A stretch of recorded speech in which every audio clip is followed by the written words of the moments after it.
like to welcome you back. Thank you. In your workshop, Pat, you spoke about a professor who said to his class they were not allowed to use the word behavior. Could you elaborate on that?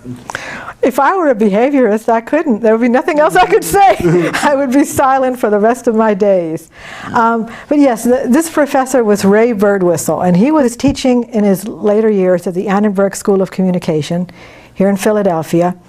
And he was particularly teaching about the problem of being an observer and thinking that as an observer in a situation, as a behavior analyst, as someone who's doing an FBA, for example, that you could somehow take yourself out of that situation, pretend you weren't there, and the fallacy of that belief. But what he wanted us to understand was that behavior is on, the thing we call behavior is actually a continuum.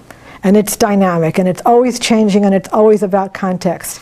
So as his students, we were not allowed to use the word a behavior. He would actually throw us out of the classroom if we said that. Why is saying the word behavior problematic? Well, because it allows us to think that there are these little things that we can pigeonhole and draw borders and outlines around and separate out from the continuity and the flow of what's going on in the environment. And let me give you an example. There are lots of traits and things that are supposed to go along with a diagnosis like autism. And there are things like, perseveration and ritualistic behavior and no fear of danger, and just everyone's got their own little trait list, and you check off enough of them and your child's got a diagnosis. Many of the parents of these various autism groups had a big effort with the Centers for Disease Control and Prevention, the CDC, to get another trait added to that trait list.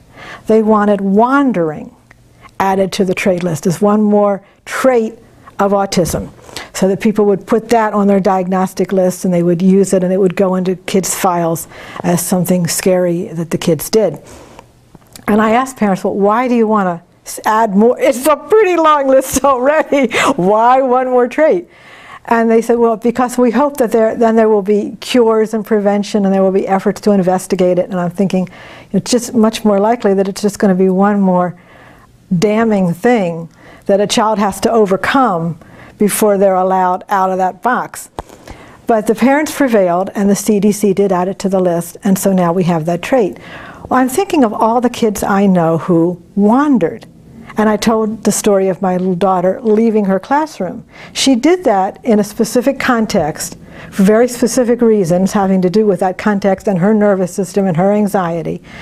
And it took a lot of observation and knowledge of her to understand that that was not a behavior, that wandering was not a behavior, but it was something that was evoked in a certain system, a certain context, that we had the power to understand and change if we felt that it was dangerous. What we actually did was we renamed it, and it was no longer wandering. It was, she's going to visit someone else in the school, and we were going to let it happen. So, our way of dealing with that behavior was actually to take away the word behavior and just let it be, let it happen.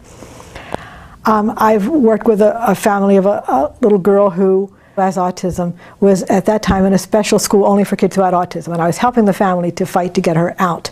They were in a neighborhood fair, a sort of summer fair that was held in our community. At one point the family turned around and she was no longer with them. She was about 10 years old at the time, and they were very worried. She was largely a non-speaking child at that point, didn't have a reliable communication system, and they thought, oh, she's wandered off. So of course they called the police and everyone started looking.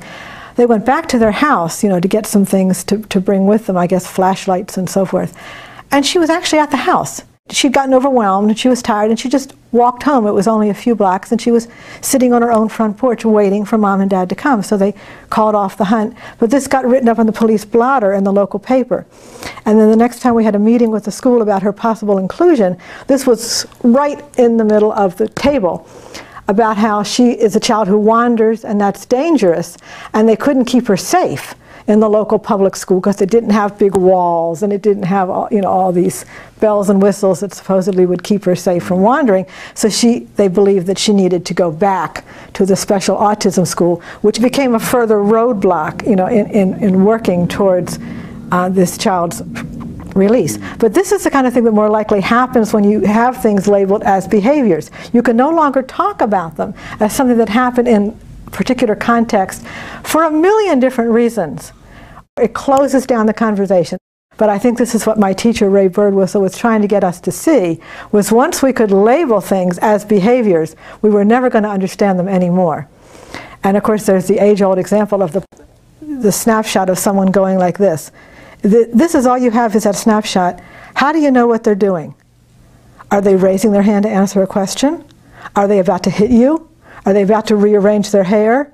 Any number of things could be happening, but you don't know what came before, and you don't know what came after. So you can't possibly interpret just this. But we would call it a behavior, and in autism it would probably be considered aggressive. But these are the binds that we get ourselves into.